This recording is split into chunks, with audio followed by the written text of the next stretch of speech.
cardiac than in your skeletal muscle. So what does your cyclic AMP do in your cardiac muscle?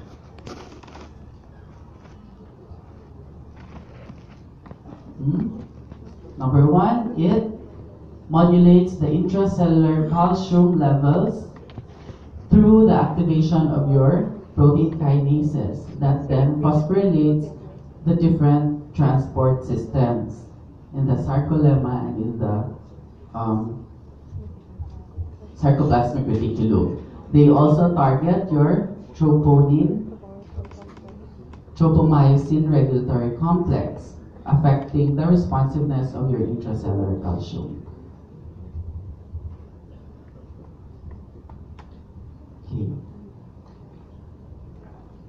So, unlike your skeletal muscles, the extracellular calcium plays an important role in the contraction of your cardiac muscle, but not in your skeletal muscle. So this means that the calcium both enters and leaves the myocytes in a regulated manner. So there is the use of the different transport systems when we talk about calcium in the cardiac muscles.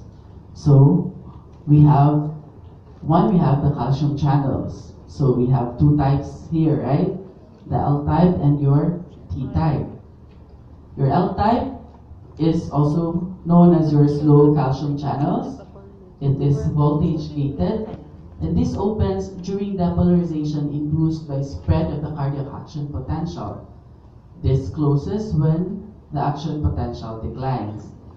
And we mentioned it earlier that this is regulated by your CAMP-dependent protein kinases as your stimulant, and your CGMP-dependent protein kinases as your inhibitor.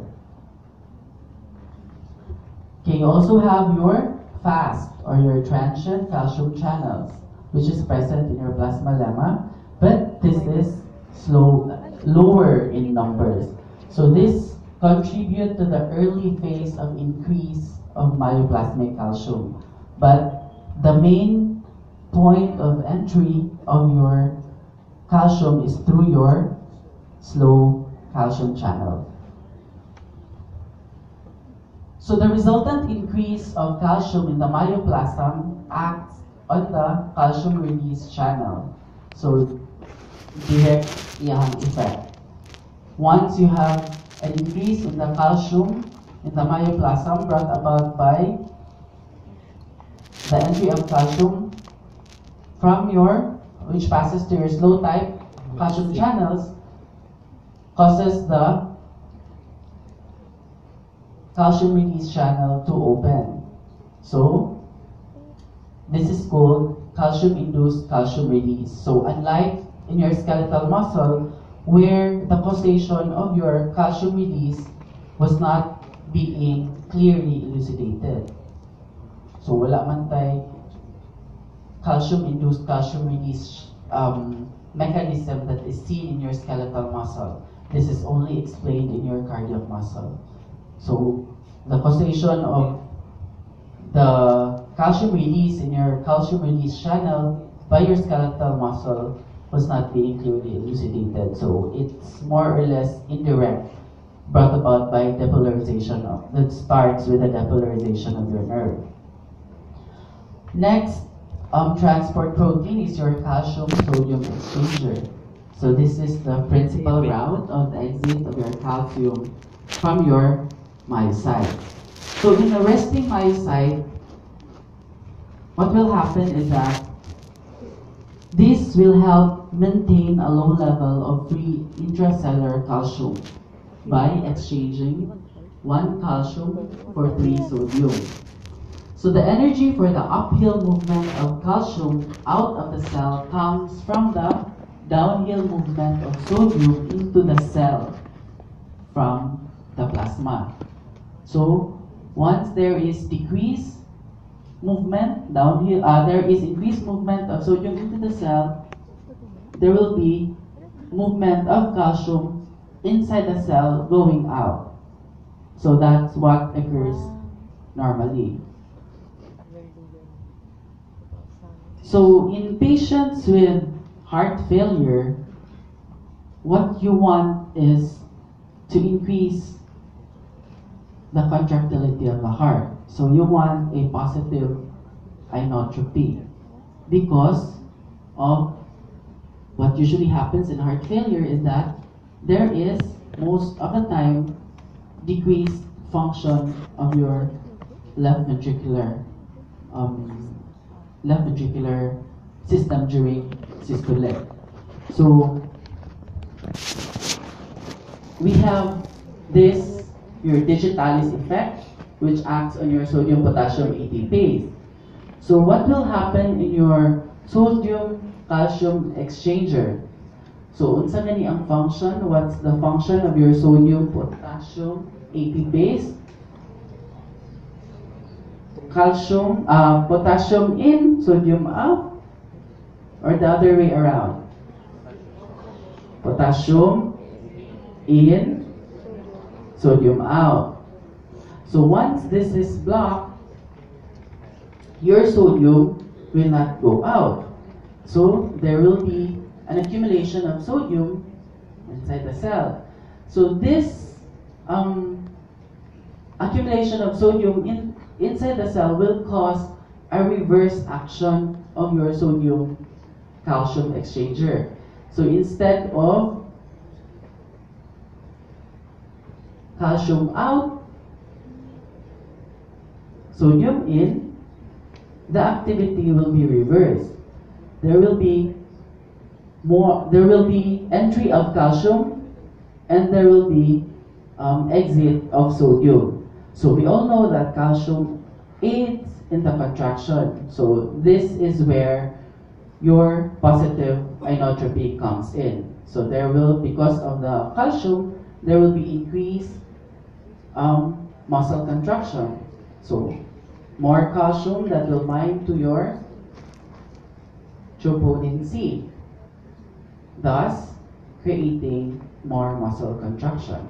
So this is how the positive inotropy is being explained. So you get this one. Okay.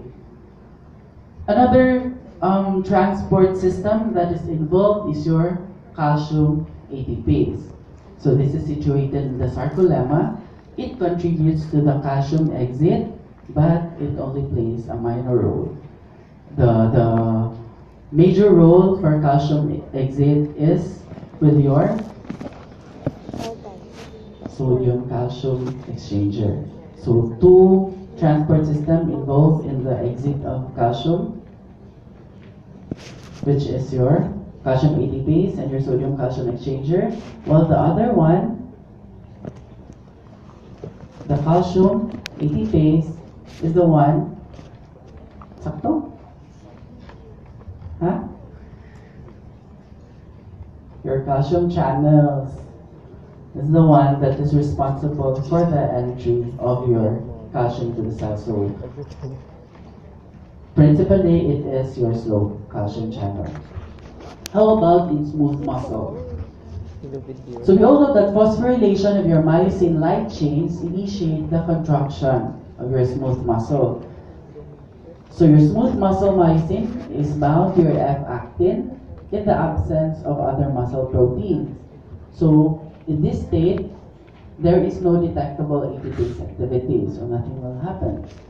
The smooth muscle myosin, which contains the light chains that prevent the binding of the myosin head to your F-actin, must be phosphorylated before they allow your F-actin to activate your myosin ATPase, so that there will be contraction of your muscle.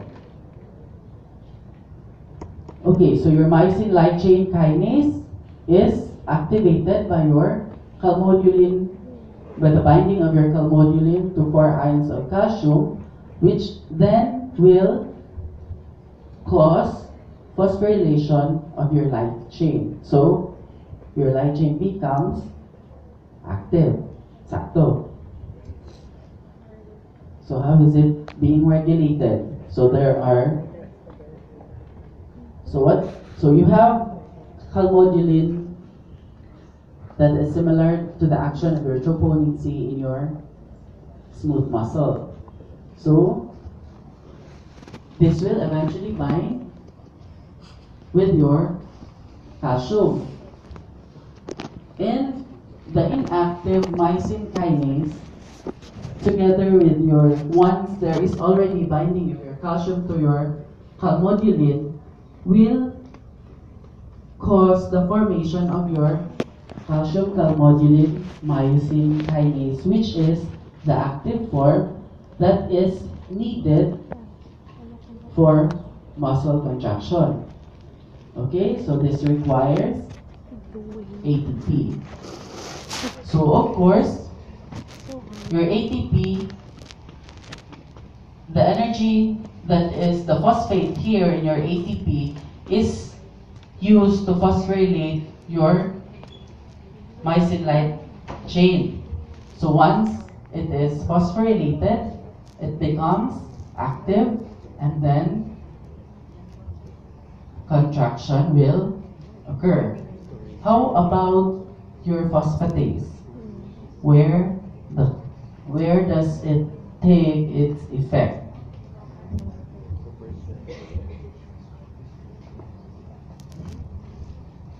So this is the enzyme that dephosphorylates your PL myosin. So PL myosin is your phosphorylated myosin light chain. So once it is dephosphorylated, it becomes inactive. So the dephosphorylated form of your myosin light chain is the inactive form. So that means relaxation happens. So the cycle continues. There is ATP, you have your myosin kinase, which binds to your calcium calmodulin complex, phosphorylates your myosin light chain, creating muscle contraction.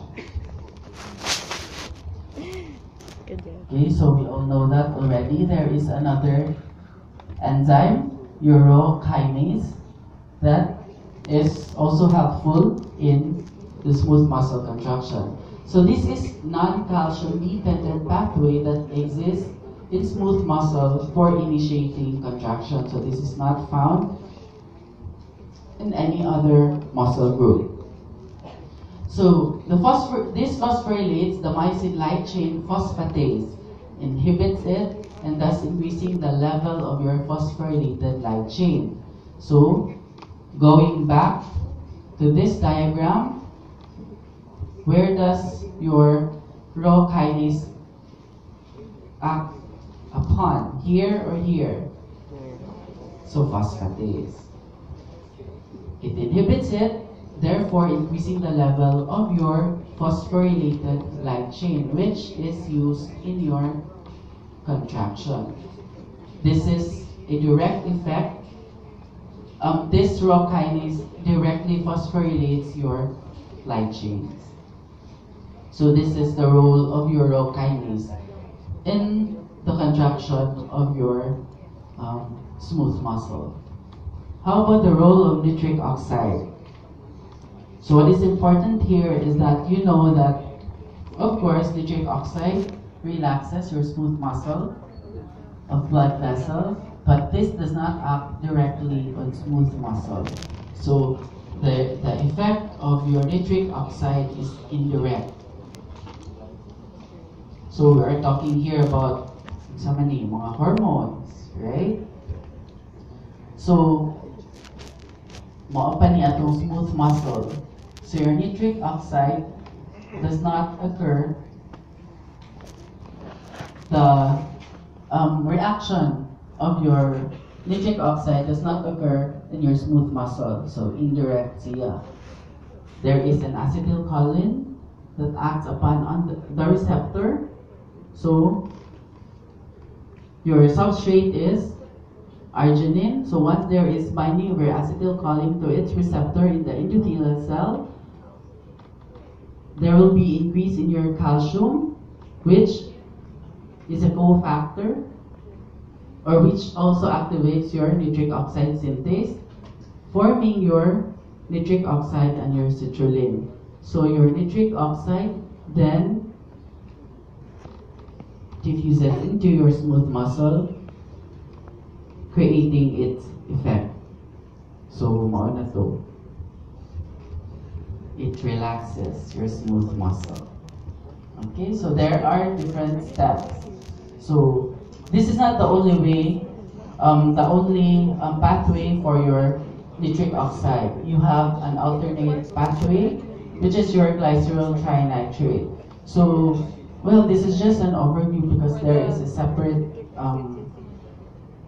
time that we'll be tackling this. So just an overview. Anyways, this will not come out in the exam.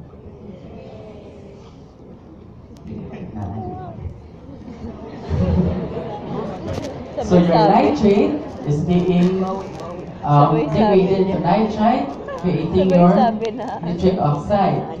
So what will happen is it stimulates your guanine cyclase, your GTP becomes CGMP, and then this stimulates the relaxation of muscle by acting on the CGMP protein kinase.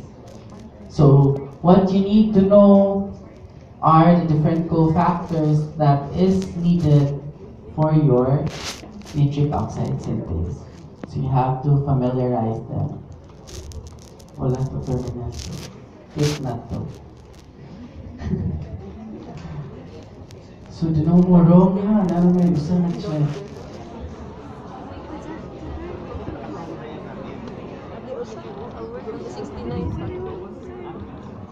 Okay, so this table is being presented already in your book. So I just want to reiterate it. The differences and the similarities of your actin-myosin interaction, your skeletal and your smooth muscle. So striated muscle, actin-myosin, tropomyosin, same with your smooth muscle, but we use the troponin. There is involvement of the troponin complex in your skeletal muscle. This is not present in your smooth muscle. The activation of your myosin ATPase by F-actin is seen only in your striated muscle because this is actin-based. This is not seen in your smooth muscle because your smooth muscle, the regulation is myosin-based. So yun na kayo, so di mo makalimutan. A for effort. So the inhibition of F-actin dependent activation of your ATPase in striated muscle is being brought about by your troponin I. And in smooth muscle, it is the dephosphorylated form of your myosin light chain. Once it is acted upon by your phosphatase. Contraction, same, they are both activated by calcium. So your calcium will bind to your troponin C in skeletal muscle, while in smooth muscle it binds to calmodulin. So your calmodulin and your troponin C has more or less same molecular weight. So they have the same function as well. It's just that they are located in different areas. The effect of protein-bound calcium, the troponin C calcium complex antagonizes your troponin I, inhibition of your actin-myosin interaction, while your calmodulin calcium complex activates your myosin light chain kinase that phosphorylates your myosin light chain. So, opposite. Ang usa mo activate, ang usa mo inhibit. So you have to take note with that one. Okay, so we'll be moving next by monthly with the respiratory system. We will be discussing, I think, all the sources of your ATP. So for now, it suffices to know that there are different sources of ATP that is used in muscle contraction. You have your creatine. Nitric oxide. Isa man. Naka-highlight. Okay, you have your creatine phosphate.